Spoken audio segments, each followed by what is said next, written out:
नमस्कार, बहुत स्वागत आप सभी का। दोपहर के 1 बजने वाले हैं। आप देख रहे हैं म्हारो राजस्थान। आप सबके साथ मैं हूं प्रियंका राय। बुलेटिन की शुरुआत बड़ी खबर के साथ करते हुए दौसा से मिल रही बड़ी खबर का रुख कर लेते हैं, जहां पर भांकरी स्टेशन पर ट्रेन में आग लग गई। लखनऊ से अहमदाबाद की ओर ये ट्रेन जा रही थी। ट्रेन नंबर 19402 में आग लगने की सूचना है। फायर फाइटर सिस्टम से फिलहाल आग पर काबू पा लिया गया है। तस्वीरें आपको दिखा रहे हैं। जब ट्रेन में आग लगी तो किस तरीके से वहां पर हड़कंप मच गया। तकरीबन 15 मिनट तक भांकरी स्टेशन पर यह ट्रेन खड़ी रही। गेटमैन ने लखनऊ अहमदाबाद एक्सप्रेस में आग लगने की सूचना दी। ट्रेन के व्हील में ब्रेक ब्लॉक होने से आग लगी। आग लगने से यात्रियों में हड़कंप मच गया। भांकरी स्टेशन पर यात्री ट्रेन से नीचे उतरे और आग पर काबू पाने के बाद ट्रेन रवाना की गई। तो फिलहाल बड़ी राहत की बात यह है कि इस घटना में कोई नुकसान नहीं हुआ। सभी लोग पूरी तरह सुरक्षित हैं, लेकिन कुछ देर के लिए लोग परेशान जरूर हुए। 15 मिनट तक ये ट्रेन स्टेशन पर ही खड़ी रही। सहयोगी आशीष हमारे साथ जुड़ चुके हैं। आशीष, बताया जा रहा है कि ब्रेक ठीक तरीके से नहीं लगा, जिसकी वजह से यह हादसा हो गया। सभी लोग सुरक्षित हैं क्या वहां पर? बिल्कुल, ट्रेन में जो मौजूद लोग हैं वो पूरी तरह सुरक्षित हैं, लेकिन जैसे ही आग दिखाई दी बाद में जो यात्री हैं उनमें हड़कंप मच गया। भांकरी स्टेशन पर ट्रेन को अचानक रोका गया क्योंकि यहाँ पर ठहराव भी नहीं था ट्रेन का। लेकिन जैसे ही ट्रेन रुकी और यात्रियों को पता चला कि ट्रेन में आग लग रही है तो यात्रियों में हड़कंप मच गया। वो नीचे उतर गए। उसके बाद में जो ट्रेन के अंदर फायर फाइटर सिस्टम था उसके मौजूदगी और जो स्टेशन फायर फाइटर सिस्टम थे उनके जरिए ये हो पाया। जी बिल्कुल, तस्वीरें भी लगातार हम दिखा रहे हैं कि किस तरीके से जब आग लगी तो वहां पर हड़कंप मच गया और लोग इधर उधर भागते हुए भी नजर आए। हालांकि जैसा कि आशीष भी वहां से अपडेट दे रहे हैं कि सभी लोग, ये जो ट्रेन थी जो लखनऊ से अहमदाबाद की तरफ जा रही थी, इसी दौरान ये दौसा के पास में ही भांकरी स्टेशन है, वहां पर ये पूरा घटनाक्रम।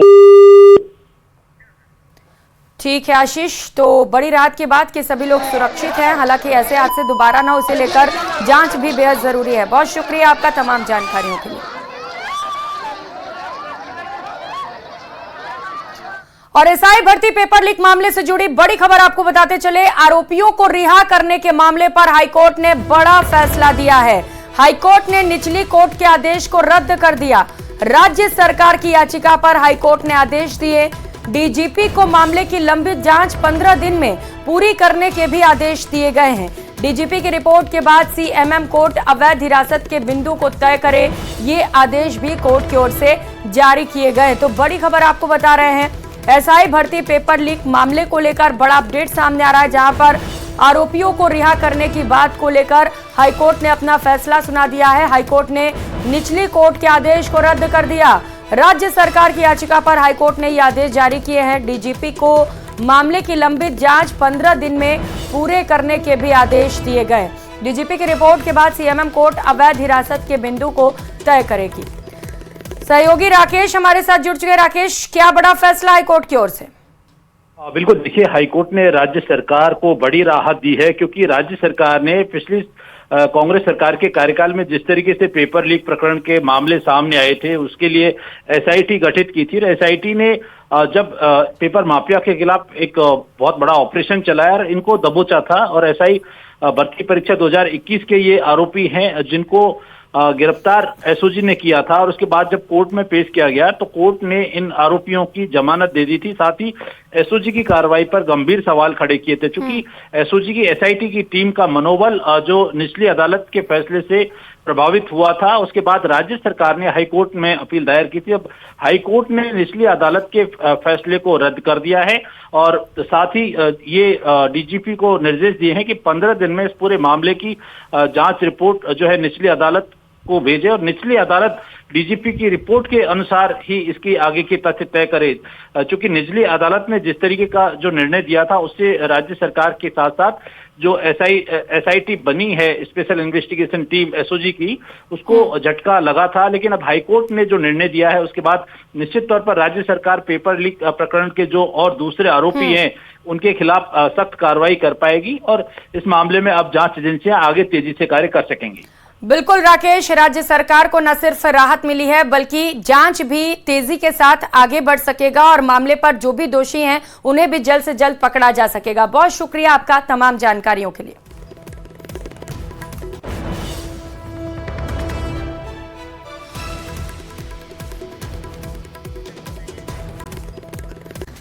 और करेंगे इस बीच मिल रही एक और बड़ी खबर का। अलवर से बड़ी खबर है, रामगढ़ तहसीलदार कार्यालय की छत टूटकर नीचे गिर गई। कार्यालय में लकड़ी के गाटर जो लगे थे वो नीचे गिर गए। तहसीलदार उमेश चंद शर्मा का सिर फूट गया है, गंभीर हालत में अलवर रेफर किया गया है। घटना के समय तहसीलदार सहित 3 कर्मचारी दफ्तर में मौजूद थे और इस दौरान तहसीलदार उमेश चंद शर्मा के सिर पर चोट आई है। तस्वीर देखिए, कितना भयंकर यहां पर हादसा हो सकता था। हालांकि बताया जा रहा है कि तहसीलदार उमेश शर्मा इसमें चोटिल भी हो गए हैं। 3 कर्मचारी जब यह हादसा हुआ तो दफ्तर के अंदर ही मौजूद थे, लेकिन बड़ा सवाल यह है कि आखिर किसकी लापरवाही थी। यहाँ पर छत इतनी जर्जर हो चुकी थी, आखिर इसका मरम्मत क्यों नहीं किया गया? ये कई बड़े सवाल। अगर किसी की जान जाएगी तो जिम्मेदार आखिर कौन होगा? ये तस्वीरें कई बड़े सवाल खड़े कर रही हैं।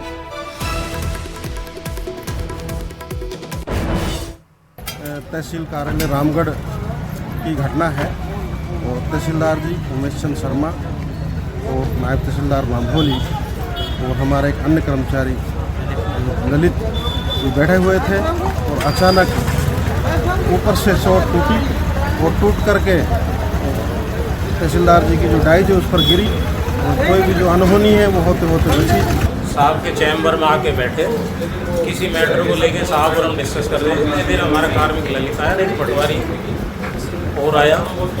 पटवारी के जाती अचानक जो चैम्बर के ऊपर जो सीलिंग में शॉट लग रहे हैं, वो शॉट दोनों एक साथ आगे गिरे।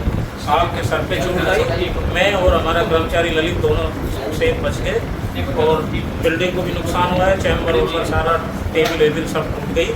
ये काफ़ी बड़ा हादसा था, पर जो टल गया उस समय कोई ज़्यादा भीड़ नहीं थी आम लोगों की, इसलिए किसी को कोई जनहानि नहीं हुई है। तो कैसे गिरी है छत? बहुत पुरानी बिल्डिंग थी, इसकी रिपोर्ट भी कर रखी है PWD को। ये बिल्डिंग बहुत जर्जर अवस्था में है। और JJM महाघोटाले से जुड़ी इस वक्त की बड़ी खबर आपको बता दें, CBI ने FIR दर्ज कर ली है राजस्थान में। JJM जल जीवन मिशन महाघोटाले से जुड़ी ये बड़ी खबर आपको बता रहा है, जिसे लेकर एक और जांच शुरू हो चुकी है। Shyam tube well company, messrs Ganpati tube well company के खिलाफ अब FIR दर्ज कर ली गई है।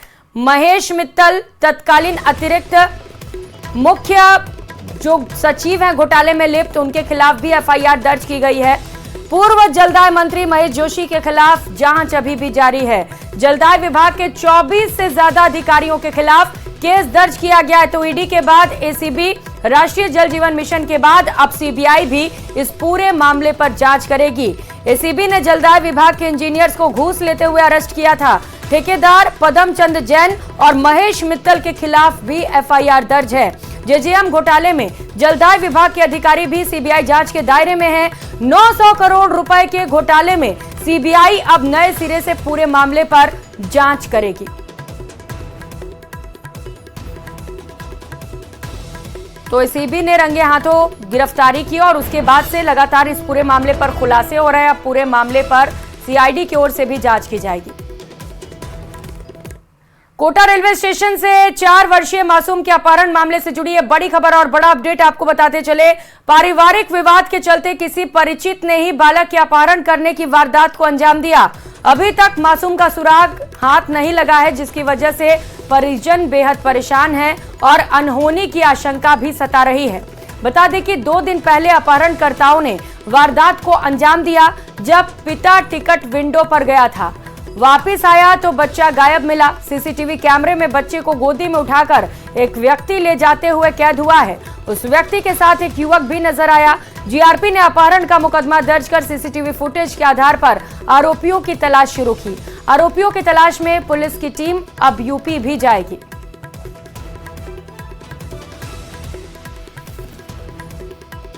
के बावजूद फिलहाल 4 वर्षीय मासूम का कोई सुराग हाथ नहीं लग पाया और परिजनों का रो रो कर बुरा हाल है। यूपी से कई परिजन अब कोटा पहुंच चुके हैं और GRP थाने के बाहर जो यूं कहा जा सकता है कि जमावड़ा परिजनों का लगा हुआ है। मेरे पति ने कॉल करी थी मेरे पास 9 बजे 9 बजे बच्चा उठा लिया। मेरे को इसने बताया था कि हम टिकट लेने चले गए। बच्चे को एक नंबर प्राइवेट फॉर्म पे बैठा रखे सामने, और टिकट में 2 मिनट में बच्चा गायब हो गया वहाँ से। 2 मिनट, हाँ 2 मिनट में बच्चा नहीं मिला। क्या हुआ था? बच्चे को कोई लेके गया है या खुद चला गया? सर लेके गया है, जैसे प्लेटफॉर्म नंबर 1 पे बिठाया था, बिठा के टिकट लेने गया था। 5-7 मिनट का समय था। टिकट लेके मैं बाहर वापस आया, बच्चा नहीं मिला। इसी में बच्चा यहाँ से उठा करके गोदी बाहर लेके गया है। बाहर लेके जाने के बाद किसी आड़ में अंधेरे में ऑटो खड़े होते हैं, वहाँ से वो शख्स बच्चे को बिठा करके भीमगंज थाने के रोड से निकला हुआ। तो ये कहा जा सकता है कि बच्चे को यहाँ से लेके गए हैं। सीसीटीवी फुटेज में उसका चेहरा आ रहा है, लेकिन तमाम प्रयासों के बावजूद फिलहाल ये कहा जा सकता है कि 4 वर्षीय मासूम का कोई सुराग हाथ नहीं लग पाया। फिलहाल परिजन जीआरपी के बाहर डेरा डाले हुए हैं और लगातार न्याय की गुहार लगा रहे हैं कि कैसे भी करके उनके 4 वर्षीय मासूम को लाकर उनको सुपुर्द करें, लेकिन पुलिस के तमाम प्रयास फिलहाल नाकाम साबित हो रहे हैं। कोटा से न्यूज़ 18 दास्तान के लिए ओम प्रकाश मारू। बीकानेर के श्री डूंगरगढ़ से मिल रही बड़ी खबर का रुख कर लेते हैं, जहां पर अतिक्रमण हटाने की कार्रवाई के दौरान चाकू निकाल दिया गया। पुलिस ने आरोपी दुकानदार को गिरफ्तार कर लिया है। दुकानदार नरेंद्र ने हाथ की नसें काटने की धमकी दी थी। अतिक्रमण रोधी दस्ते प्रशासन से उलझने पर शांति भंग में गिरफ्तार किया गया। सोमवार को कार्रवाई के दौरान दुकानदार ने हंगामा किया था। तो कार्रवाई की जा रही थी अतिक्रमण हटाने की, और इसी दौरान एक दुकानदार ने चाकू निकालकर हाथ का नस काटने की धमकी दी। कार्रवाई में अड़चने डाली, जिसे लेकर अब आरोपी के खिलाफ शिकायत दर्ज की गई। और बाड़मेर से मिल रही बड़ी खबर का रुख कर लेते हैं। दुधवा खुर्द में मतदान लगातार जारी है। दोपहर 1 बजे तक 39.2% मतदान हुआ है। 1294 में से 505 मतदाताओं ने अपने मताधिकार का प्रयोग कर लिया है। मतदान केंद्र पर लंबी कतारें देखी जा रही है। मतदाताओं में खासा उत्साह भी दिखाई दे रहा है। तस्वीरें आपको दिखा रहे हैं, जहां पर अपनी बारी का इंतजार करते हुए लोकतंत्र के सबसे बड़े पर्व में जन भागीदारी निभाते हुए बड़ी संख्या में लोग लगातार पोलिंग बूथ तक पहुंच रहे हैं। 1294 में से 505 वोटर्स ने अब तक अपने मतों का प्रयोग कर लिया है। मतदान केंद्र पर अभी भी लंबी कतारें हैं। लोग यहां पर बेहद जागरूक दिखाई दे रहे हैं। बाड़मेर से ये तस्वीरें, जहां पर अपने अपने मुद्दों को लेकर लोग पोलिंग बूथ पर पहुंच रहे हैं और वोट कर रहे हैं। दुधवा खुर्द में आज मतदान किया जा रहा है और सुरक्षा के भी चाक चौबंद इंतजाम है। वहां पर किसी तरीके की कोई दिक्कत नहीं है।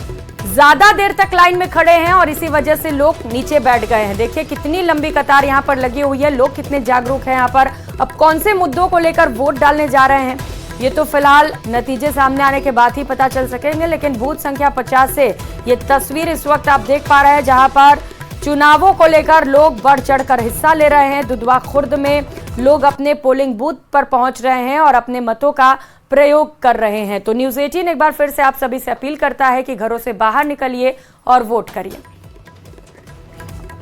और जयपुर से मिल रही बड़ी खबर का रुख कर लेते हैं, जहां पर न्यूज़ 18 की खबर का बड़ा असर हुआ है। शिक्षकों की अटकी सैलरी वित्त विभाग से जारी कर दी गई है। न्यूज़ 18 ने इस खबर को प्रमुखता से दिखाया था और इस पर सवाल भी खड़े किए थे, जिसके बाद अब शिक्षकों को बड़ी राहत मिलने वाली है। अटकी सैलरी वित्त विभाग की ओर से जारी की गई है। राज्य की पीडी खातों से जुड़े 40,000 शिक्षकों की सैलरी अटकी थी। मार्च माह से ही शिक्षकों की सैलरी अटकी हुई थी। न्यूज़ 18 की खबर के बाद वित्त विभाग ने सैलरी का बजट जारी कर दिया है। कुल 1185 करोड़ रुपए का बजट जारी हुआ है और जो सैलरी शिक्षकों की अटकी हुई थी वो अब उन्हें जल्द ही मिल जाएगी, क्योंकि इसे लेकर बजट जारी कर दिया गया है। न्यूज़ 18 ने इस खबर को प्रमुखता से दिखाया, जिसके बाद वित्त विभाग ने पूरे मामले पर एक्शन लिया है और सैलरी का बजट जारी कर दिया गया है। कुल 1185 करोड़ रुपए का बजट जारी हुआ है।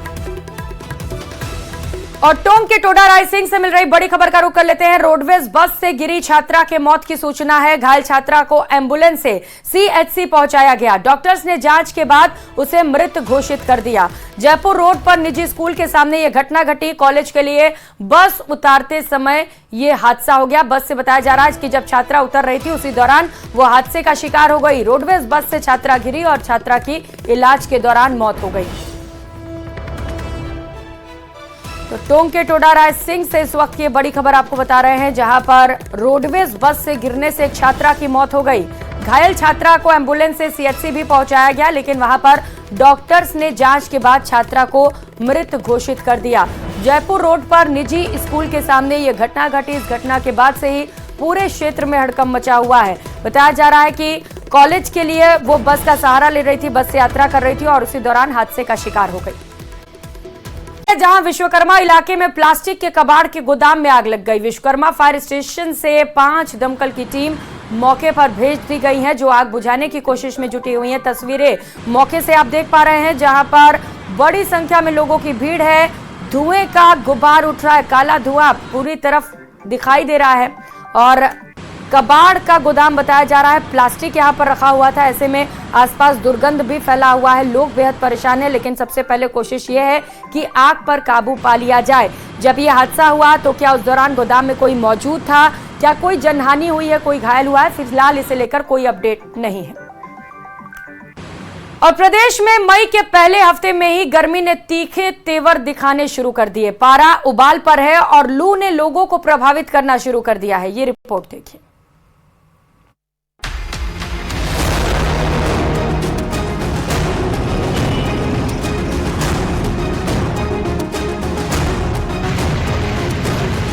गर्मी से हालत लगातार बिगड़ते जा रहे हैं। मंगलवार को राजस्थान के ज्यादातर शहरों में दिन के तापमान में 2 से 3 डिग्री सेल्सियस बढ़ोतरी रिकॉर्ड की गई। 7 शहरों में पारा 43 डिग्री के ऊपर पहुंचा और बाड़मेर में सर्वाधिक 45.2 डिग्री सेल्सियस रिकॉर्ड हुआ।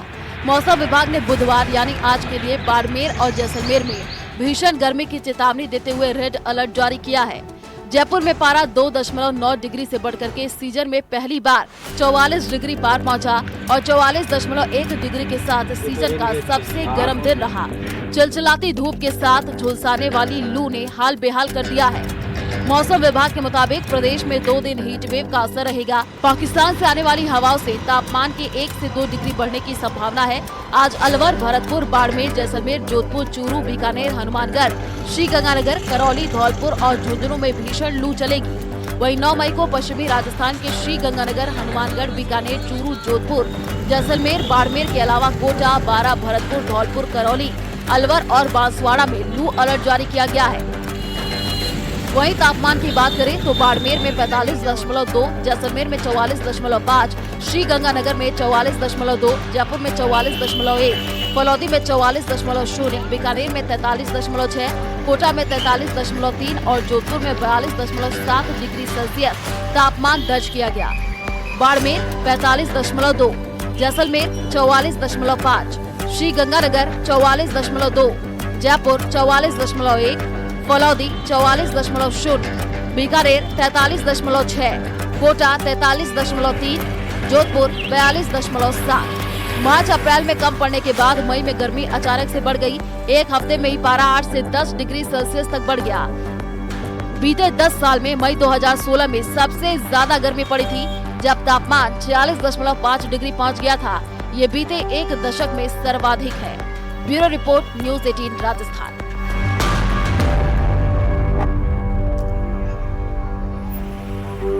और राजधानी जयपुर से बड़ी खबर है। शुद्ध आहार मिलावट पर वार अभियान के तहत लगातार कार्रवाइयां की जा रही है। खाद्य सुरक्षा विभाग की ओर से ताबड़तोड़ कार्रवाई जारी है। पिछले कई दिनों से लगातार कार्रवाइयां की जा रही हैं। आज भी घाट गेट स्थित एक प्रतिष्ठान पर कार्रवाई की गई। तस्वीरें दिखा रहे कार्रवाई के दौरान की लगातार खाद्य विभाग की ओर से कार्रवाइयां की जा रही हैं और कई जगहों पर अनियमितताएं पाए जाने पर, गंदगी पाए जाने पर कई कंपनियों को सीज भी किया जा रहा है। ये तस्वीर आपको दिखा रहे हैं घाट गेट स्थित एक प्रतिष्ठान से, जहां पर एक और कार्रवाई की गई है। अब देखना है कि क्या यहां पर गड़बड़ी पाई जाती है और क्या एक्शन लिया जाता है। तो मिलावट पर वार अभियान के तहत लोगों को शुद्ध आहार पहुंच सके, इसे लेकर कार्रवाइयां की जा रही है खाद्य सुरक्षा विभाग की ओर से। पिछले कई दिनों से हम तस्वीरें आपको दिखा रहे हैं, जहां पर मिठाई की दुकान से लेकर कई अलग अलग प्रतिष्ठानों में छापेमार कार्रवाई की जा रही है। बड़ी मात्रा में गड़बड़ियां पाई जा रही हैं और ऐसे में कई कंपनियों को अब तक सीज भी किया गया है। कई प्रतिष्ठानों पर ताले लगा दिए गए हैं। इस वक्त ये तस्वीर जो आप देख पा रहे हैं वो घाट गेट से है, जहां पर एक प्रतिष्ठान पर कार्रवाई की जा रही है। सहयोगी सौरभ हमारे साथ जुड़ चुके हैं। सौरभ, क्या अपडेट वहां से? तो सौरभ हमारे साथ जुड़ेंगे तो बताएंगे कि क्या इस प्रतिष्ठान में भी कोई गड़बड़ी पाई गई है, क्या यहाँ पर भी ताला लगेगा, क्योंकि इससे पहले जहाँ पर भी कार्रवाई की गई कई दुकानें ऐसी रही जहाँ पर गंदगी का अंबार दिखाई दिया। कल जो तस्वीरें हमने आपको दिखाई जहाँ पर मिठाइयों पर चूहे दौड़ रहे थे और कॉकरोच भी पाए गए थे, ऐसे में कई प्रतिष्ठानों पर ताले लगाए जा रहे हैं, उन्हें जब्त भी किया जा रहा है, उन्हें सीज भी किया जा रहा है। अब देखना है कि यहाँ पर सैंपल लेने के बाद क्या सभी चीजें ठीक पाई जाती हैं। तस्वीरें लगातार आपको वहां से दिखा रहे हैं जहां पर खाद्य सुरक्षा विभाग की टीम पहुंची हुई, आसपास के दुकानों में भी हड़कंप मचा हुआ है। इस बुलेटिन में फिलहाल इतना ही। खबरों का सिलसिला जारी, आप देखते रहिए न्यूज़ 18 राजस्थान। नमस्कार।